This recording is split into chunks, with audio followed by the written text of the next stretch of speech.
ang ating kababayan, ito na ba ang ating correspondent na sinusunod na po ngayon ng pamahalaan ng United Arab Emirates ang lawak po ng pinsala matapos ang ulat ng Iranian retaliatory attacks na tumama po sa ilang bahagi ng Abu Dhabi at saka ng Dubai. Si Marjorie Quintos. Aba, Marge, magandang hapon po mula sa Pilipinas. Kamusta kayo dyan?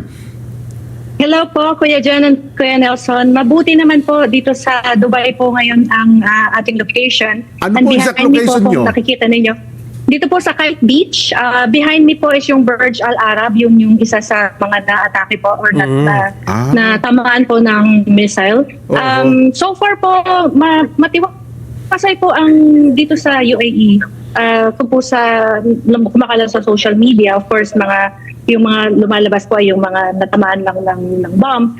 Pero so far, kalmado po ang mga tao, wala pong chaos. At yung government po ay nagsusupport sa accommodation po ng mga na-cancel ang flights. Ang concern lang po ng iba ay yung mga na-cancel yung flights po nila kung gusto nila makauwi sa kanila. Pero ayun po, normal po ang although slow po dahil nagpalabas po ng policy ang bansa na ang government dito na work from home po yung mga private sectors. Business as usual po. Actually, I was at the mall po kanina at may mga sale pa nga po at hindi po nagtataas ng presyo. And so far, matiwasay po. Maganda po talaga ang patakaran dito at saka yung security system po ng UAE. Nakita ko nag-ikot-ikot ka, nagda-drive ka. Kamusta naman ang pag-ikot-ikot mo, Ate Marge, dyan sa lugar ninyo? Okay po, kasi walang traffic masyado. So yesterday po, I was driving from Abu Dhabi to Dubai. Nakita po na yung isa sa part na patakan po ng debris. Sa may Jebel Ali po, medyo mausok, pero so far malayo naman po. At yung mga karamihan po na babam po ay dahil lang sa debris na bumabagsak. So ang advisory po ng government is to stay indoors. Pero I'm looking at the beach po. You can see, kung makikita nyo po doon ay may mga nagsiswimming po sa beach. Oo nga. Mga turista po. May nakita nga ako mga nakashort saka nakahubadla. Yung lalaki, yung dumadaan sa likod mo. Opo, mga tourist po nandyan. Mga locals po ng mga pusa, andyan pa rin, kalat-kalat. So parang mula kahapon na nagkaroon ng tensyon hanggang ngayon, hindi na nasundan yun, wala na. Wala na pong, pero may mga naririnig po kami kasi yung labanan po pawid na nagaganap eh. So hindi natin masabi kung ano talaga yung nangyayari sa taas. Minsan po, this morning po actually may narinig na konting pumutok. Pero wala naman pong explosion na parang audible lang po pero wala pong explosion. Wala na pong nasunod. Ano po ang major news diyan sa lugar nyo? Sa Dubai at sa UAE? Yung lang po, yung mga naanuhan lang ng missile, yung especially yung Fairmont na hotel sa The Palm.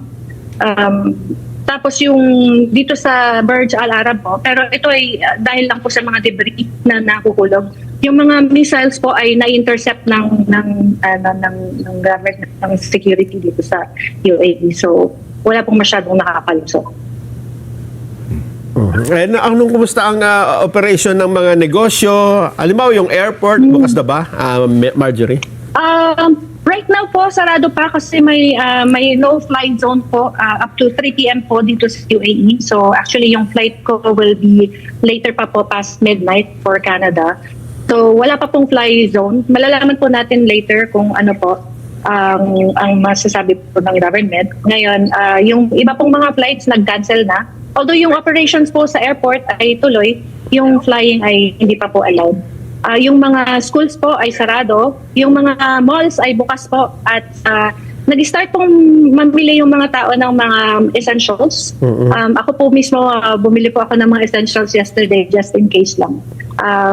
And then I'm staying in a hotel po na binook po pero ang sabi po ay kung makakancel po yung flight ko ay babayaran po ng government yung hotel. Ayun nga, yun ang kagandahan dyan sa kanila na pag na-cancel yung government mismo magbabayad, Ate Marge? Yung ngayon lang. Yes po. Yung towards the duration po. For as long as I am habang may here, gera. Opo. At government po mismo ang nakikipag-connect na sa mga Sa hotels. hotels. Yung sa hotel reception po, alam na po ng mga service providers po sa hotel na kapag na-cancel yung flight ay hindi kayo po kakatukin, Sisingilin. hindi kayo papalabasin ng hindi na po kayo sisingilin. Alam na po nila yun. Ganda ng ano nila, no? Napakaagap talaga. Pati pagkain niyo po, libre na. Ganun, ma'am. Hindi na. Ate Marge? Opo. Para pagkain? Opo. Ganun. Pwede Libre mo pumunta po. kayo dyan. Buffet. Oo nga. Buffet po ang pagkain. At hindi na nila binibilang kung ilang tao ba ang nasa isang room. Oo. Kasi po nagkakaroon ng shortage. Pero dito po sa Dubai yun. Sa Abu Dhabi po, dahil kukunti po ang hotels doon, unlike dito sa Dubai, sobrang madami po talaga. So, Abu Dhabi, the night before when I was there po, talagang siksikan yung mga tao.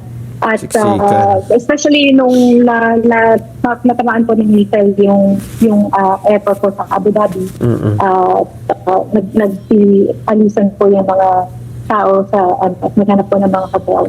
Dito naman po sa Dubai, nung nagkaroon po ng missile, may mga tourists po na pumunta sa ibang part ng GCC, like nag-drive po sila papuntang Oman at din sa Oman ay tinamaan din po yata. So, wala rin po talaga pagdating sa Pero may nilalabas namang mga regular advisory ang government para ma-update kayo kung ano ng situation. Opo, ang advisory po is as much as possible for people to stay indoors. At ina-advise po kami na iwasan mag-post ng anything sa social media para po hindi magkawas ng panic na hindi naman necessary. So ngayon po, wala po talaga kayong makikitang panic na nagaganap or anxiety. Naging business as usual. Although mas slow po dahil close po ang schools at saka mga offices. Parang vacation mode lang po ang mga tao. Kasi yung Dubai Airport, no, so sa tala, ito daw pala isa sa pinaka-busy, no, busiest airport in the world. Tama ba, Ate Marge? Yes po. Yes po.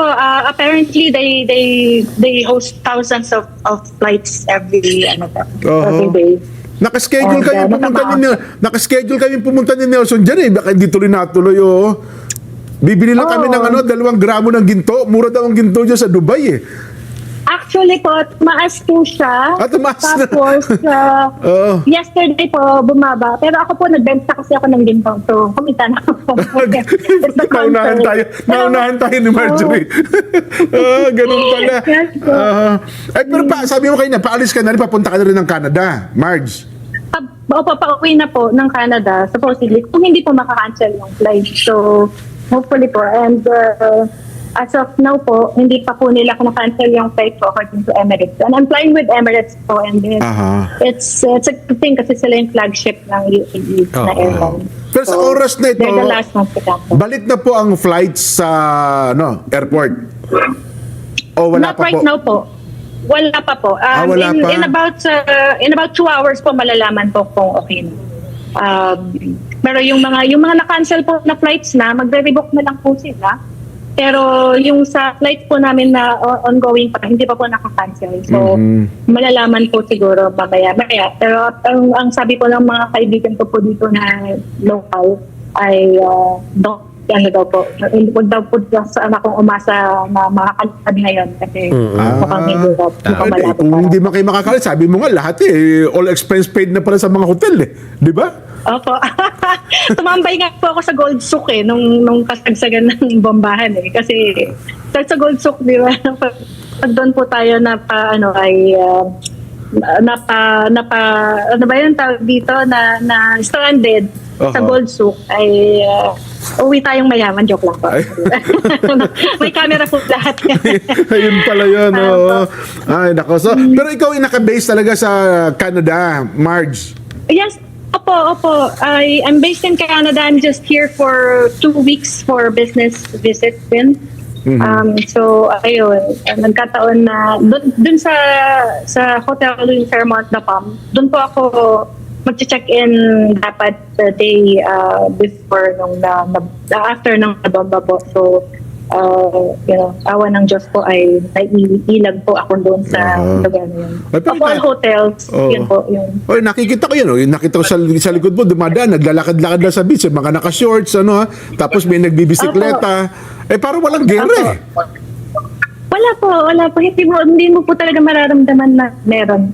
Kasi sa Himpapawid po sila nag-away-away. Tapos dito, relax lang po kami. Ganon. Ngayon lang, kung Pag may bumagsak lang na malaglag po debris, yung debris, doon lang maano. Opo. Ayun. Pero yung mga structure naman po dito ay made of stone, made of gold. So, as long as you're indoors po, it's not deadly. So, yun, kaya konti lang po ang casualties. Ayun. As of Pero sa Pilipinas, saan po kayo, Ate Marge? sa Pangasinan po. Alcala. Taga Pangasinan din kayo. Hindi niyo Opo. hindi niyo ba kakilala yung yung inuulat ng Pangulong Bongbong na sino? Mary Jane ba yun? Mary Ann Bilas De la de Vera. Mary Ann, yung namatay na OFW. Hindi ko po kilala. Taga Pero Pangasinan yes po, din daw I heard about it po. Opo. Yes daw po. Opo. That's unfortunate po. Yun sa Israel po, right? Opo.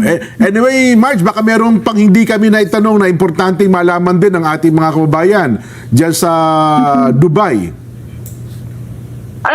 Yun lang po, yung iwasan lang po siguro natin yung mag-post ng mga old videos para po hindi po mag-cause ng scare. Okay naman po ang mga tao dito at safe na safe po kami. So yun lang po ang hindi advisable, yung mag-cause ng panic kasi matiwasay po dito. At, So yung mga may biyahe papuntang Dubai, ano ang may advice mo, Marge? Alam mo, may mga nakaschedule silang biyahe. It's best to na lang po muna mag-cancel, and yung mga nandito na rin po ay just be aware of what's happening, tsaka just be prepared and be ready. So as for me po, ang ginawa ko po yesterday when I checked back in sa hotel ko after nung trip ko po to Abu Dhabi, bumili po ako ng mga dry goods, mga bigas, itlog, mga delata, tapos mga tubig. Tapos yung bathtub ko po ay pinuno ko ng tubig. Just in case lang na mawalan ng water or power. And I was speaking with